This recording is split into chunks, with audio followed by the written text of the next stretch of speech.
All right. Hello, everyone. I am so excited to be here with you today on this Friday to talk about networking and how to network with confidence with our very, very special guest. And so, before we get kicked off today, I just wanted to cover some quick housekeeping rules. Turn out your cameras on and participate if you feel called to do so. Of course, no pressure at all. It's really just nice to have some visibility around this time. So I really appreciate getting to see everyone. As I've been living with the same people. Luckily, I haven't been alone during this time, but it's just really nice to see other people, to be honest.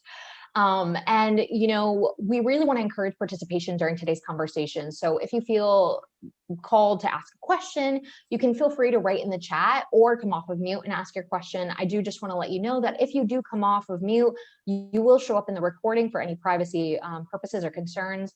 And with that, should you want to ask a question anonymously, please feel free to write me in the chat box by finding my name, Nicole Felter, and you can write me privately and I can ask that anonymously.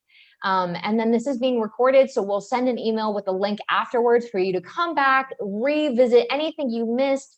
So right now, we really just want you to be engaged and present in today's conversation. Finally, keep up with us on social. You can find us at PowerToFly on all social channels, and then subscribe to our YouTube channel where we have all of our chat and learns. And then I know we have a lot of people joining, so I also just wanted to call out, you will be muted upon entry, just to mitigate any background noise. But at any time that you want to ask a question, you can either hit the raise your hand function or directly come off of mute. And so with that, I am so excited to introduce our speaker today. Farah Hussein is a global partnership marketing director at PayPal and a leadership coach. In addition to influencing market dynamics through her role in the technology industry, as a coach, she offers one-on-one programs to help clients unlock their authenticity and lead with confidence from the inside out. Farah has an MBA and completed her coach training from the Coactive Training Institute. And so with that, Farah, I would love to pass the mic to you. Would love to hear if you have anything that you want to add in for today's conversation. Yes, thank you so much. Thank you for having me here. I do want to acknowledge Nicole for the incredible job that she's doing to create space for these vulnerable conversations. The topic here is around networking being scary. So that is a vulnerable thing. So I appreciate how Nicole has been so inclusive and empathetic in the work that she's doing and giving us the opportunity to have this space today. So that's one thing. I'm also really excited to meet all of you virtually, whether I can see you or not.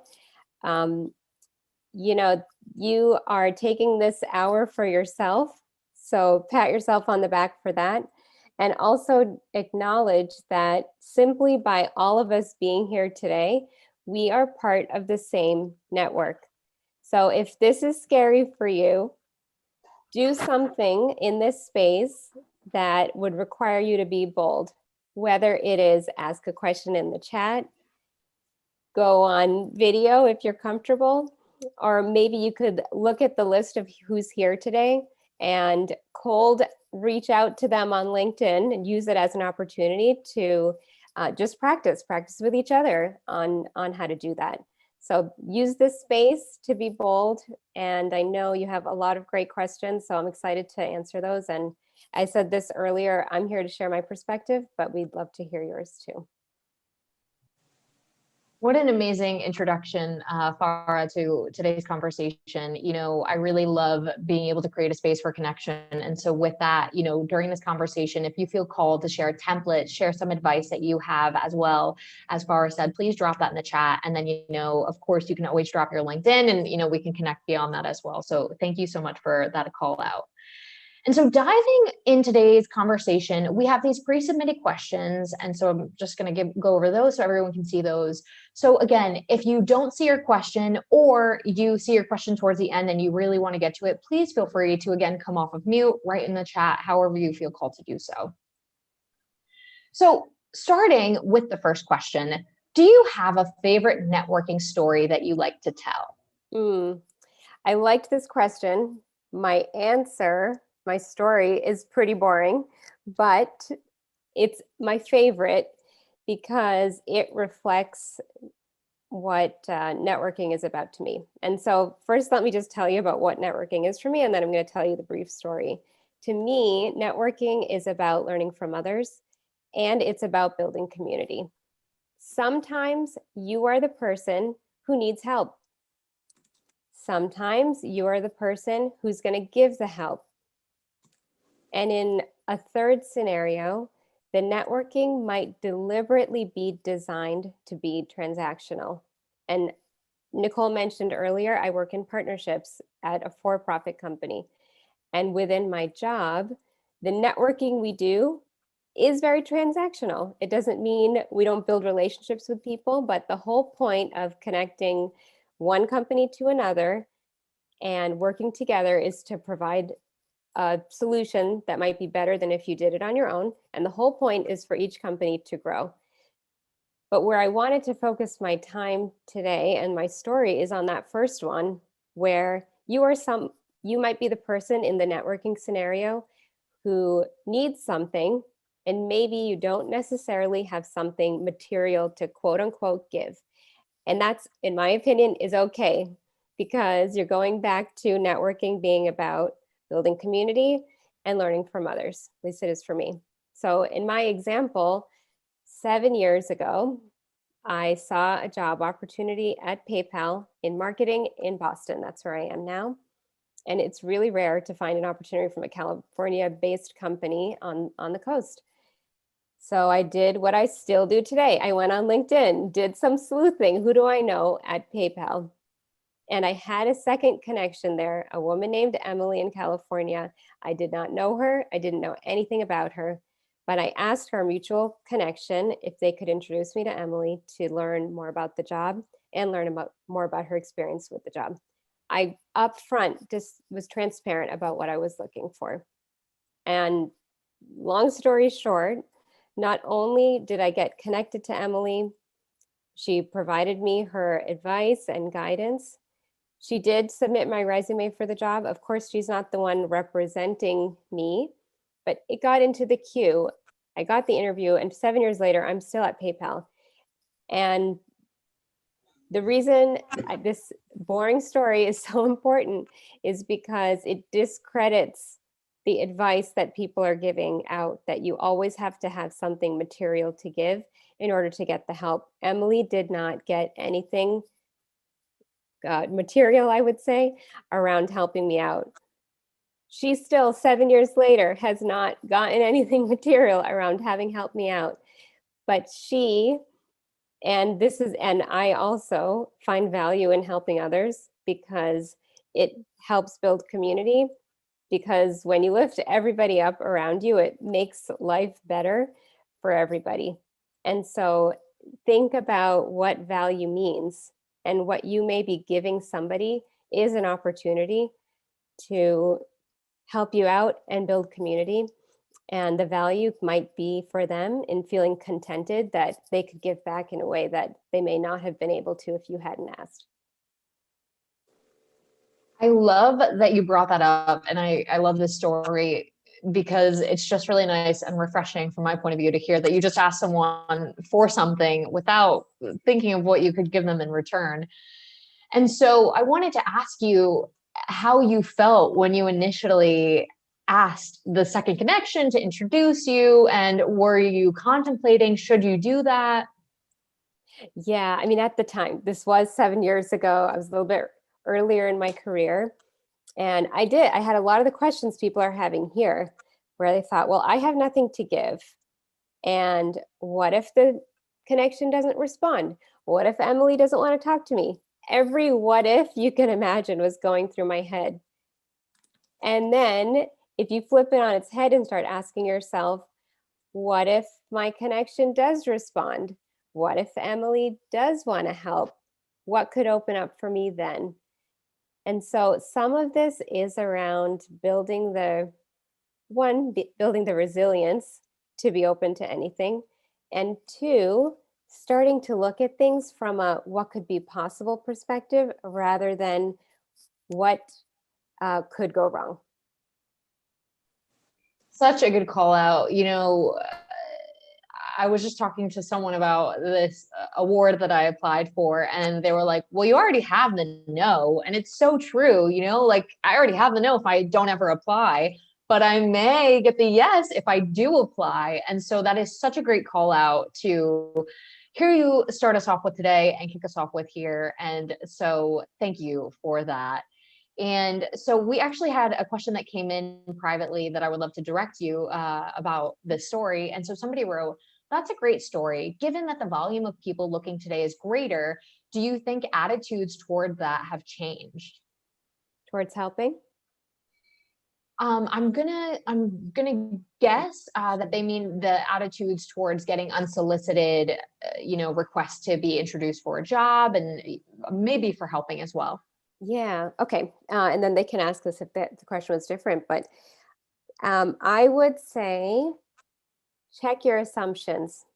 So a couple of assumptions we could even call out in that if you're the looking for the job.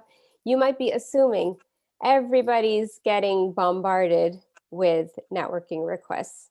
That's an assumption, right? You never know if the person on the other side is getting any networking requests. They may not at all. And so be careful at what you assume, because it might be your own fear of something not working out that's holding you back. And I'll tell you another thing. Let's just pretend everybody here was getting 100 requests for networking a day. You know what? If someone really can't respond, they're not going to respond to you, and you could just move on to the next person. It's so true. Thank you so much for calling that out. And I see we've got people dropping their LinkedIns in the chat. This is fantastic. I love being able to see people connecting like that. So thank you so much. All right. And so diving into this next question, do you set aside dedicated time to network? And what does networking specifically look like to you? Yeah, I love this question. So yes, I do set aside dedicated time to network depending on what my own goals are. And before I answer the second question, let's go back to my definition of networking being about sometimes receiving, sometimes giving, and sometimes finding something with mutual benefit. So for me, if I have a goal and I need something, then yes, I will have dedicated time for networking. And I'll give some examples.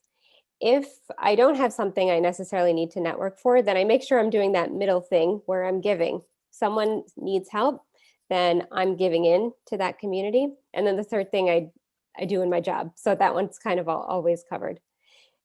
What does networking look like to you? I'll use the example of the past year when I've been training to become a leadership coach.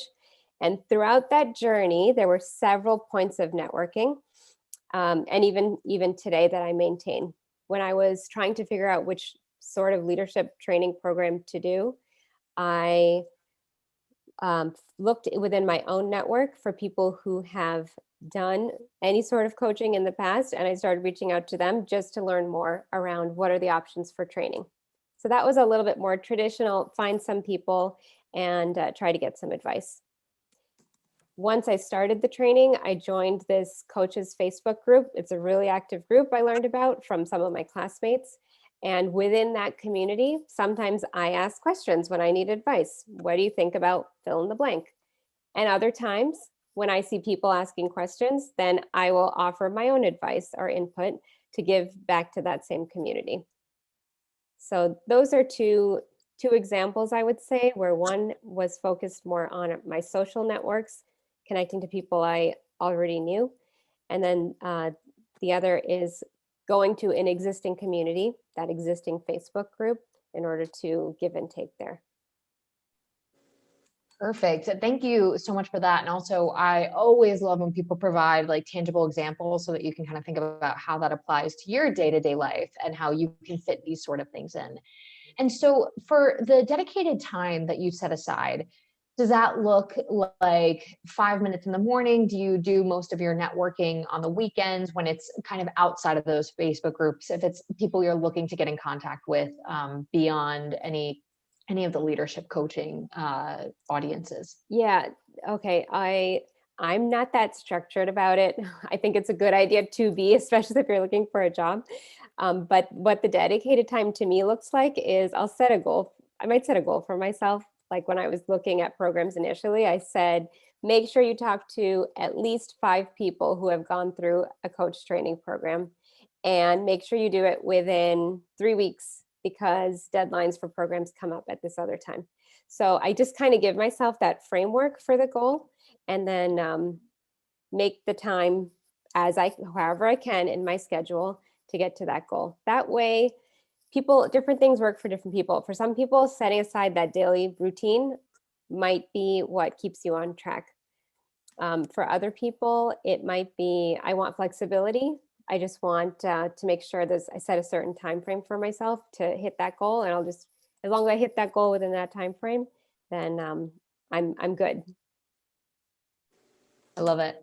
And so if anyone has any tips for this as well, for how you network and how you've seen kind of work in your connections and on your LinkedIn, your Twitter, please, drop that advice in the chat. I love getting to learn from others selfishly, as well as helping others learn in this experience. So thank you. And so diving into this next question, what is the best way to approach a stranger? First thing I would say is, before you approach anyone, get clear on who you want to talk to and why you want to talk to them. Sometimes I'll get requests on LinkedIn where literally the message will say nothing but, I'm looking for an internship. Do you have one? As an example. And it's like, hold up, did you just copy and paste that to everybody at across all the companies that you might want to talk to? So make your plan first. And for each person you want to reach out to, do a little bit of research. What is it about them that makes you interested in talking to them, that might make them different from just anybody else? Once you've made your plan and you're ready to reach out, when you start reaching out, make sure you build trust. And you build that trust by being personable and being transparent. You are talking to another human being. Introduce yourself. Make a comment about something you noticed about their profile, and tell them what it is that you're looking to learn from them. That transparency and that personal touch is what builds trust and creates that, kind of kicks off and creates the space for that conversation. And the last tip I will give you, because I know this topic too is around people feeling nervous about doing this, be humble, but also be self-confident. If you watch what you write to them or what you say to them. And if you're using words that suggest that you may not be worth talking to, or maybe you are less than them in some way, watch those words and delete them. Just remove them from your language, because that starts to show that you're not sure. Even if you want to talk to that person, it starts to sow some doubt for, is this person really interested in talking?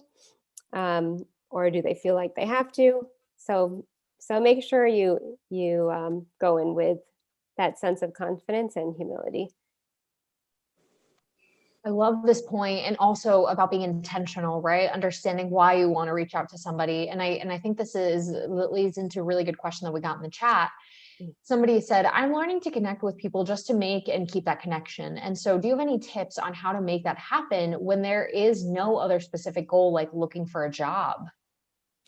What I would say, and maybe there's a follow-up from this person here, if you want to meet someone, there's still something you're trying to get out of the connection. Even if it's something as simple as, I am practicing networking. Maybe you want to do it with the 63 people on this call. That's it. You're still telling them, here's what I'm trying to do. And you know what? You might be surprised by what sort of response you get. So it is still an objective that you have, even if it's because the objective is just connecting, even if it's not career related. Such a good call out. And also, I just want to say that at PowerToFly, we have tons of events for mock interviews and networking sessions as well. So please be sure to check those out as well, because we're trying to make as many spaces for people to be able to connect as possible. And so if you have any other ideas in mind, please send them my way as well.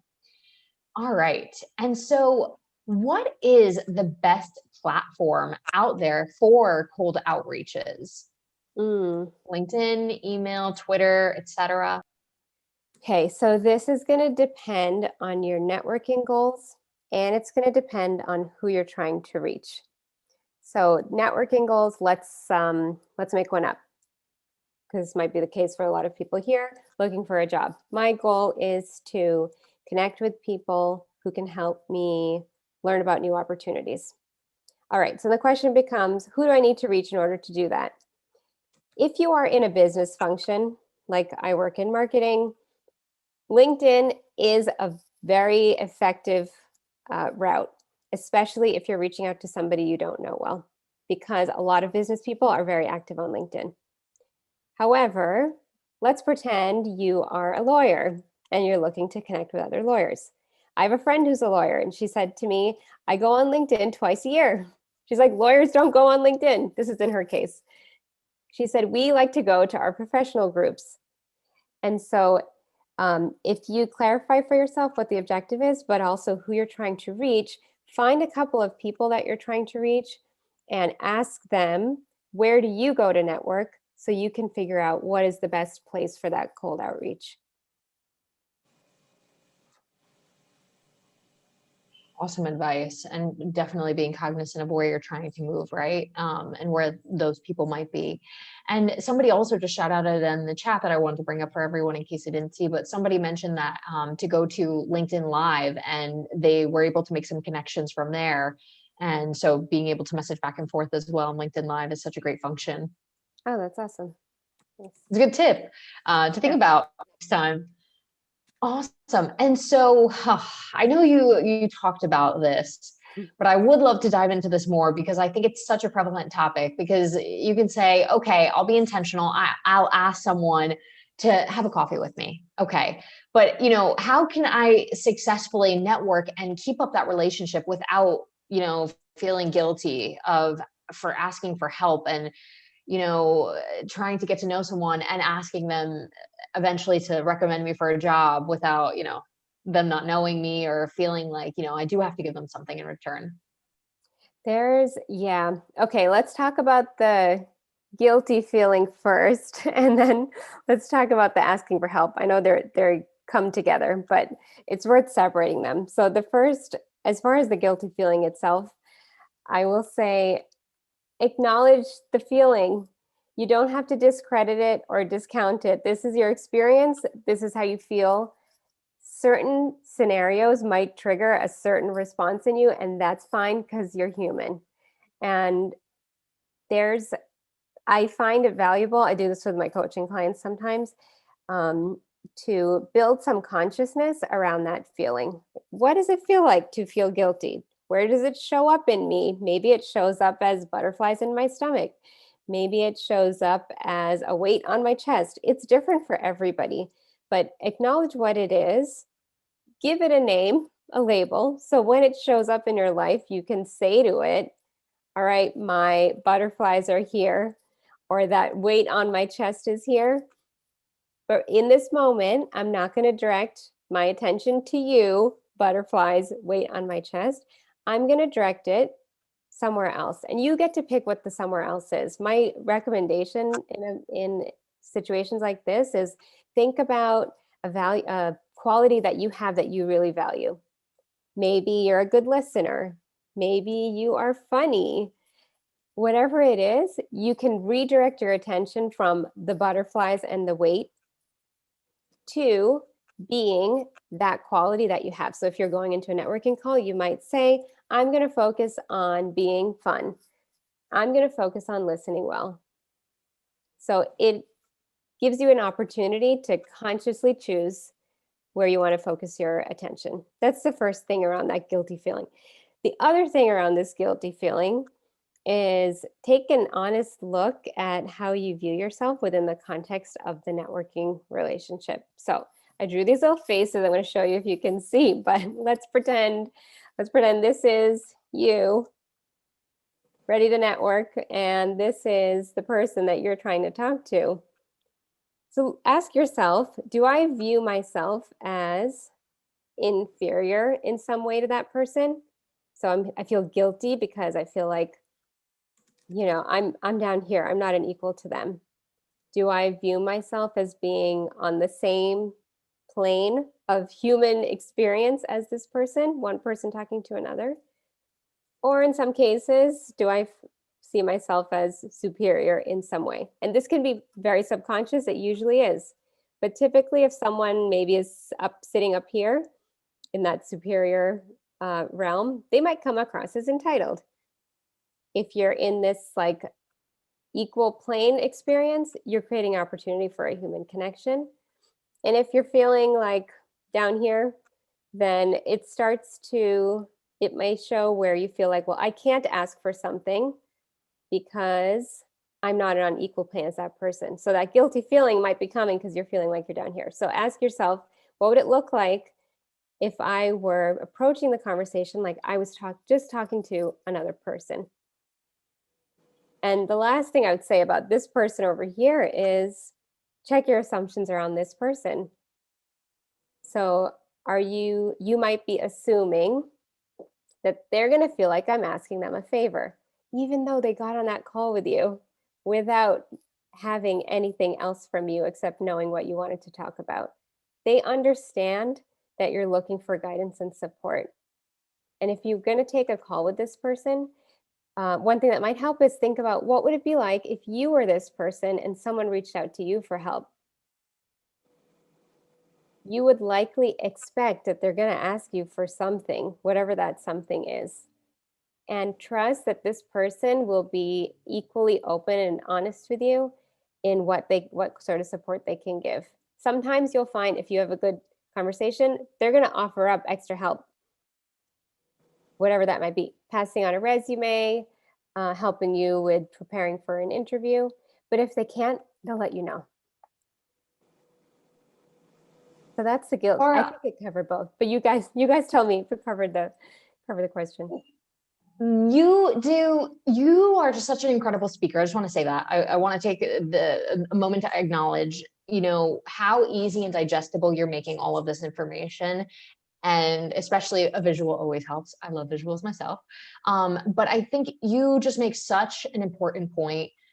I know I speak from a point of privilege in the sense of leading the Chat and Learn program. I get to speak to incredible women all the time, but I felt before the Chat and Learn program that I felt that like I could never reach out to somebody who was, I don't know, a C-suite, or I could never reach out to an executive woman because I have nothing to offer. And why would anyone want to talk to me? Realistically, I'm an early career professional. I want to, lay that on the line for everyone because I feel like it's really important to give context just like you're doing. And through this entire program, I have just realized how we are all people. Would I be very nervous to talk to Michelle Obama? I sure would. But you know what? At the end of the day, she is still just a person. And it's so important to try and put people on that same playing field because, otherwise we get way too in our heads and we're psyching ourselves out for opportunities that could come our way. Yeah. And if the person takes the call with you or the email or whatever it is, they showed up, you showed up, they showed up, they're there, they're ready to talk. Yeah. Let's see what else people want to talk about. I love it. And people are just chiming in saying how helpful it was that you said that. And so somebody else kind of chimed in here and said that they recently learned when reaching out to their network, know the why before you reach out. So be clear about your ask and share something you've noticed about them or their organization. Then they'll ask if they have about 20 minutes to chat about the ask, etc. And if they don't follow up with you in about a week, you may then follow up and share 2 or 3 questions that they have the opportunity to answer, since they may not have the time to chat. And if they don't respond to your questions, then they move on to the next opportunity. And thank you for sharing that in the chat, Danielle. And I think that's such a good call out as well, because realistically, I think sometimes we also forget that people are really busy, and it's not always that they don't have the time or don't want to have it, or they don't want to have the time. It's that they don't actually have the bandwidth at this time. Maybe they're working on a really big project at work. Maybe they have some other things. So it's always a great idea to follow up as well. What would you like to respond to that, Farah? And my internet clicked, actually went out for a second, so I didn't hear the whole whole question, but respond to um, the guidance that this person gave? Yeah. Yeah, no, I think it's great. I think it's great because you're being thorough and thoughtful before the outreach. You are not giving up right away. And then if you're not getting the response that you were looking for, then you just keep going because there are more people. And one other comment I did want to make around feeling like you don't have anything to offer, you always have something to offer. And I know people often think of it as something that needs to be material or monetary, but it doesn't. What do you have to offer? Your life experience. If you wanted to talk to Michelle Obama, you know what? Michelle Obama doesn't get to talk to Nicole Felter in Buenos Aires ever. She might learn something really cool from you. And it's you always have that, regardless of who you are, what experience you have, where you live, always you have perspective. And people appreciate that opportunity to learn. You just left me with a bunch of confidence. So now I'm going to have to go find a way to reach out to Michelle Obama and just have a conversation with her. So thank you. And very true and a very helpful reminder. And you were getting tons of praise in the chat for how helpful it was with the visual and everything. So thank you so much for that. And I just want to take the opportunity to shout out again, we're just about halfway through the conversation. If there's any questions that you have, please feel free to either come off of mute or drop them in the chat, or you can just hang out here and listen in. And so diving into this next question, sorry about that. How can I get past the fear of asking for help? If it's okay with you, Farah, I would like to skip to the next question since we kind of already covered this. Yeah. Perfect. Awesome. Okay. So what are some of the ways I, as an unemployed person with no notable connections to speak of, can offer help to someone I network with? And so I would also like to add on here, if somebody was coming to you, Farah, and saying, I would love to have a conversation with you, and maybe they're looking to get a connection at work, what would you recommend to somebody in this position who thinks, I don't have anyone for them to connect with, I don't have anything to make that transaction feel complete? Meaning if, let's see, if that person wanted to offer me something? Yeah, if they felt like, okay, I want to reach out to Farah, but I want to ask for maybe an introduction, but I don't really have anything that she would value in response.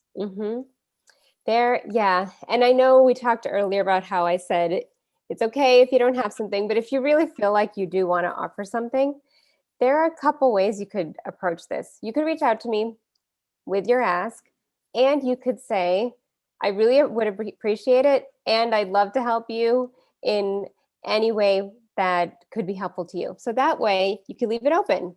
Ask what would be helpful to me, if that makes you feel better, to make sure you have that in there somewhere. The other thing you could do is you could say to me, I looked at your LinkedIn profile, I looked at some of the stuff about you I could find on Google, and I noticed these things about you. Here's some things that I do that are related that might be helpful for you. If you're interested, I could also tell you more about those things, because I would love to, I'd love to be able to offer something back to you. So that way it shows you did a little bit of research, and if whatever you suggest is off base, it's okay, because you were just basing it on whatever you could find on Google. It would be, I think it would be a little bit awkward if you offered me something that didn't relate to anything that I do or what I might be interested in. But, if somebody did that, I wouldn't judge it. I would just say they're trying, and, and respond. I love this because I feel like I've asked this question before and haven't necessarily gotten this response. So it's really great to think about, alternatively, what could you offer, knowing that you, for example, are a leadership coach, maybe they know somebody that they could recommend to you, or a network that they could put you in connection with, or a place that you could go and share your platform. So there is so many opportunities out there, and I just want to thank you again. I know I'm echoing it a lot, but I love to express gratitude for everything that you're sharing. And so thank you. And we had a question that came in privately that I would like to ask. So How to network when looking for mentorship? Because usually we are seeking someone that is a manager. Sometimes they're book authors. These are people that are so busy. How can I approach them? Can you say, hey, I'm reaching out because I'm looking for a mentor. Are you interested in adopting me? They put that way and I really liked it. I like that.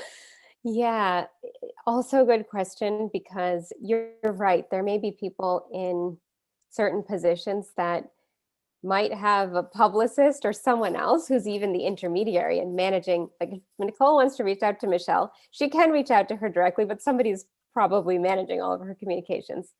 I'm assuming that, right? We don't know. Maybe she's reading it herself. So I would suggest, when you're putting together your list of who you want to reach out to, have some diversity in terms of how established or popular that person might be. So for example, this person said book authors. Maybe there's some very prominent authors you want to talk to. Absolutely, reach out to them. Why not?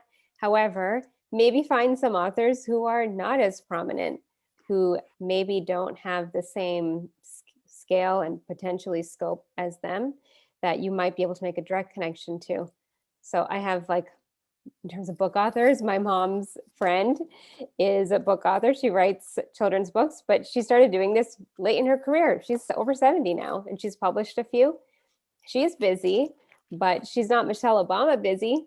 I could even connect you to her if you wanted. So just have a range in terms of the prominence of the people you're reaching out to, public prominence.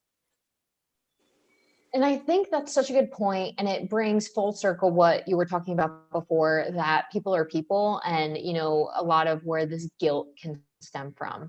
I think if you are feeling guilty because you want to reach out to the CEO of XYZ company, it might be helpful to reach out to a founder of a startup first, and kind of work your way up so that you can feel more comfortable in those conversations and more comfortable approaching those people, even though you feel you may not have anything to offer.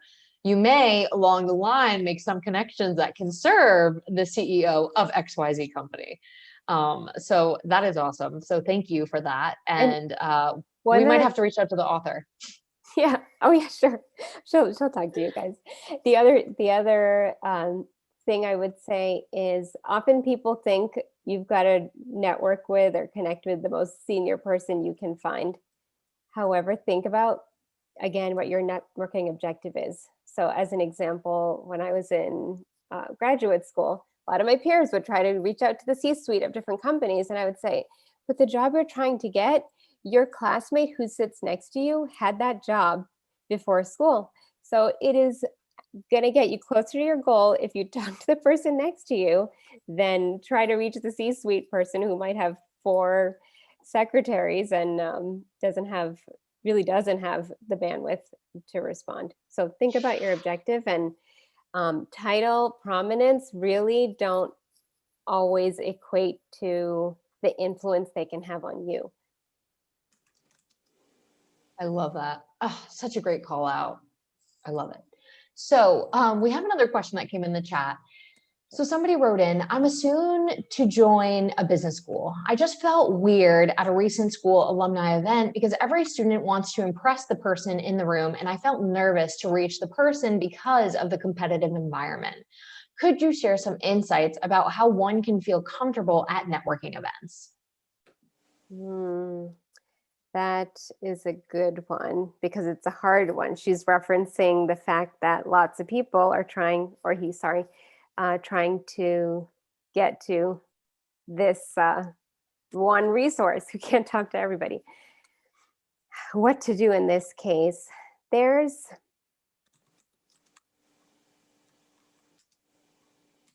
First of all, be yourself. You don't have to be like everybody else. So, for example, everyone else might be clamoring to talk to the person, but if you don't want to clamor to talk to the person, you don't have to do that. You could wait to talk to the person. You could maybe even before the session ends, ask, what is the best means to reach out to you if we can't connect with you right after the session?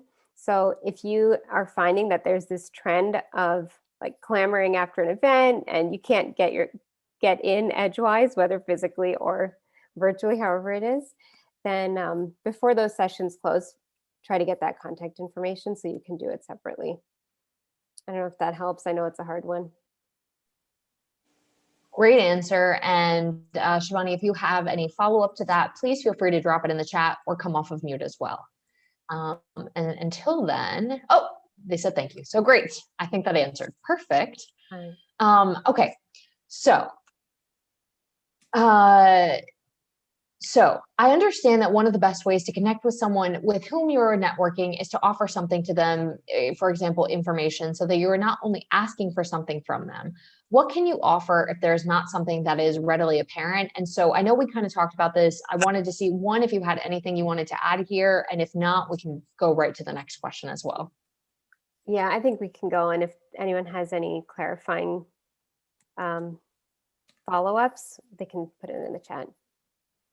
Perfect. Okay. So I love this question, and I think it's just such a great question. All right. I feel really intimidated by networking. I'm not sure how to maintain and sustain viable relationships from networking. I also don't want to get in a situation where I'm looking for an opportunity and have to start from zero. So do you have any advice here? Yeah. So the first thing I would say around maintaining and sustaining relationships, you will find throughout your networking that you come across certain people where you just build a good connection, and that relationship you will naturally maintain. You don't have to force it with the others. It's okay. Other people understand, especially if you're like networking for a job, which is what we're like assuming here. They understand that this is a moment in time in which you may help each other, and then maybe you'll stay connected on LinkedIn, and that's it, and that's fine. So I would say that it's okay to let those relationships kind of run their course. You will maintain the ones that you mutually know are worthwhile to keep. So that's the first one. The second question here around starting at zero.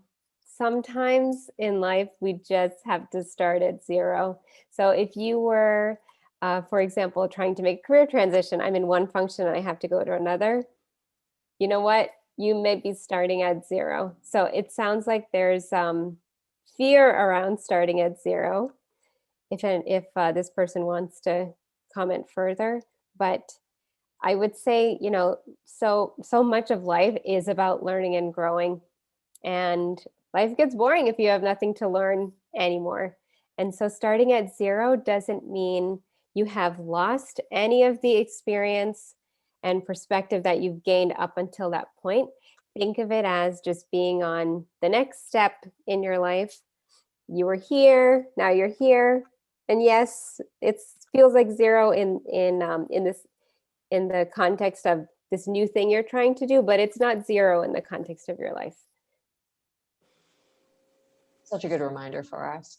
And similarly, on the same playing field of the first question, we had a question that came in the chat. And so Becky had asked, once you make a connection and want to maintain it, even if it's a past coworker or previous client, what's the best way to keep dropping a line and provide value, so when you do need their help, it's not out of the blue after a few years?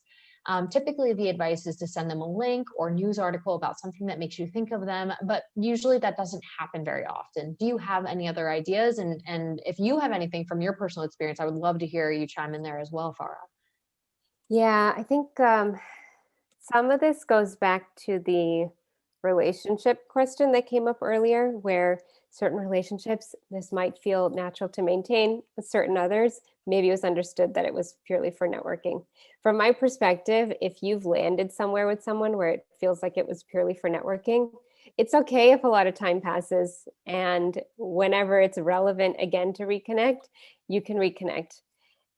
If something like sending an article or any of these tips doesn't feel right for the relationship, or it doesn't feel genuine, you don't have to do it. When it doesn't feel genuine, it shows. And you can tell it's a little forced. So it's okay to not force it, and just reach out when it makes sense, even if 10 years have passed. This brings up a really good story that I would love to share with everyone, because I think it could be a little bit helpful. So this whole idea of being forced, we just put so much pressure on ourselves, right? And I think when we're just starting off in our careers, and I'm speaking from personal experience, we feel like the need to know as many people as possible, to make a good impression, as many good impressions as possible, and to do as many things as possible to get our name out there, to become industry leaders, to really grow in our careers. And we tend to think that this could be the secret to success. So I was interning in DC, and in my major, we had a network of alumni that we could connect with. And so prior to me doing the internship, I had gone down for the Washington Model Organization of the American States in Washington, and we got to see some of the alumni from our school and from the program. And so with a certain individual, I hit it off so well the first time. We had a really fluid conversation. And then they told me, okay, when you come back to DC, let's meet up and we can talk. And so I had felt the pressure to do that because I was like, I need to make this connection. I need to make sure I make a good impression. And I put so much pressure on myself. When we eventually did meet up to get lunch, it felt so uncomfortable and so awkward. And I have not talked to them since. And I've grown a lot from that. And it's totally fine. But I say this because I'm sure other people on the line have had this experience. And I like to try to be a voice, but to also say that, echoing what you're saying, Farah, like, not everything has to work. Not everything has to be the key to your success. And I think sometimes the quote unquote keys to our success come in the least expected places and from the least expected experiences. Yeah, that's right. And there's often this pressure too to make things happen on a certain time frame, which adds so much pressure too. And I won't deny, I mean, in my own experience, it's the same, especially when you're in school. The example of that someone gave around everybody else is clamoring to get to the speaker, and it's like, am I gonna miss out? Do I have to do things the way everybody else does? So there's definitely this acknowledging which forces are external to your pressure, which are creating that pressure, which forces are internal, and starting to parse that out for yourself so you can get closer to what is it that really matters to you and feels right to you. Fantastic. Thank you for chiming in there. And thank you everyone for participating in the chat, asking your question. This is, I love when these chats get really interactive and everyone's sharing their experiences. All right. And so what's the best way to keep things organized when networking? So I remember to follow up with people, and how can I add value to others without burning out or spreading myself too thin? So for the first part, best way to keep things organized. The first thing I would say to that is, it's a good question because you do want to stay organized. Figure out what is your threshold for number of conversations you can manage and keep track of.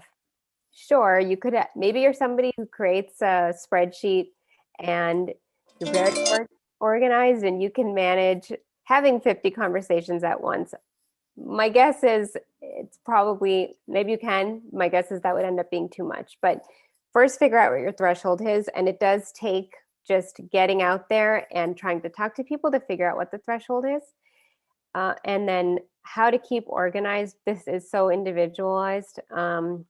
What I do would probably be more organized to have a spreadsheet and like have all the information in terms of who you're reaching out to, how you met them or found them, the date on which you reached out to them. You could be that organized. I use my inbox to stay organized, and I will just flag all of the conversations that pertain to a certain topic so I can like easily find them later on. But you're right. Don't just watch to see how many you can manage, because if there's too many, you will likely start to slip on following up. And adding value to others. I think this goes back to some of the things we've talked about earlier, where you might feel pressure to add value, but you might be adding value just by asking for help and giving someone an opportunity to help you. So I would try to release that pressure of feeling like you have to do something for everybody in tangible in return. And I would love to follow up here as well. So let's say somebody's in a career transition. and they are looking to connect with people in the industry to either land their next role or to kind of get a feel for what they can expect moving into this industry. So would you recommend that that person reaches out to industry leaders or, subsequent people under those industry leaders to get a better feel and ask them to have a virtual coffee? What's the best way that you think people can go about making those initial connections, to ask for coffee, to ask for advice, to ask them directly to say, hey, I would love to get your insights here, get a recommendation. Does my question make sense? Maybe rephrase. It probably. Sorry. Thank you for your patience. Okay. So if I'm trying to make a career transition and I want to talk to people in a new industry, I want to move from engineering to marketing. And I'm finding people that are in marketing, right? But I don't really have any established connections in marketing. Is it a good idea to ask someone to get a virtual coffee because you want to learn about the industry? Is it a better idea to say, hey, do you have any events that you can recommend? I guess my question is, how can you make that initial contact and reach out and say, hey, I want to learn more from you without taking too much of your time? Yeah. Let's take part of your suggestions because I think they're good ones. There's also going back to the idea of building a little bit of trust, being transparent, and being personable. You can say, I'm Nicole. I'm an engineer. I'm looking to move into marketing. I know it sounds obvious, but like when you're in it, it feels like, what am I supposed to say? I'm trying to move into marketing. I see that you've been working in marketing for this amount of time. I would love if, and you could ask a couple of questions. You might say, I would love if you could share a few resources for where I can start learning about marketing. Or you might say, I would love if I could talk to you for 20 minutes. I have a list of questions that I could even send you in advance of the call. Make your ask and hit send and see what the response is. And it really is, you can reach out to anybody. Doesn't matter if you know them or not. I think similar to how we started off this conversation, I was saying that all of us just being here today are part of the same network, whether you know each other or not. Start with who is in my immediate network. And your immediate network might be somebody in your own house. We just don't think about people in our own house as being part of our network. They are the closest to you. And so somebody who's in marketing may not be as far from you as you might think. And,